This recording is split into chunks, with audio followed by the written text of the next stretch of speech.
Hi guys, இன்றைக்கி வந்து நம்ம என்ன பார்க்க போகிறோம்னு பார்த்தீங்கன்னா, எங்கள் வீட்டில் நைட்டு டின்னர் வந்து பிரியாணி. ஸோ அதை எப்படி செய்யலான்றது பார்க்கலாம். அதுக்கு முன்னாடி வந்து பிரியாணி லவர்ஸ் எல்லாருமே ரெட் கலர் ஹார்ட்டை கமெண்ட்டில் போட்டு விட்ருங்க. வாங்க பார்க்கலாம்.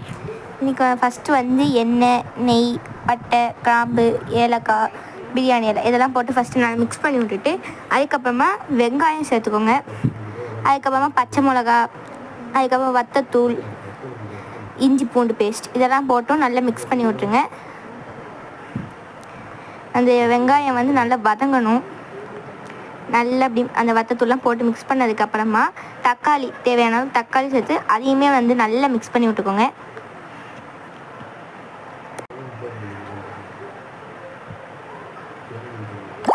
மிக்ஸ் பண்ணதுக்கப்புறமா ஒரு கைப்பிடி அளவு கொத்தமல்லி இலை, புதினா இதையும் போட்டுமே நல்லா மிக்ஸ் பண்ணிக்கோங்க.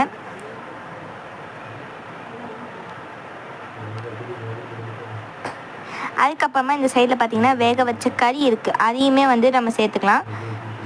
இப்போ வந்து நாங்கள் பீஃப் பிரியாணி தான் பண்ணுறோம். ஸோ அதனால் வேக வச்ச பீஃப் வந்து போட்டு அதையுமே சேர்த்து நல்லா மிக்ஸ் பண்ணி விட்டுக்கோங்க. நல்லா கிளறி விடுங்க. அதுக்கப்புறமா பார்த்திங்கன்னா சிக்கன் 65 வந்து ரெடி ஆகிட்டுருக்கு. அதுக்கப்புறமா ரைத்தா நாங்கள் வந்து இதெல்லாம் பண்ணியிருந்தோம். Beef biryani, chicken 65 raita.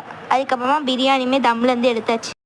இந்த வீடியோ பிடிச்சிருந்துச்சுன்னா மறக்காமல் சப்ஸ்கிரைப் பண்ணிட்டு லைக் பண்ணிடுங்க. பாய்.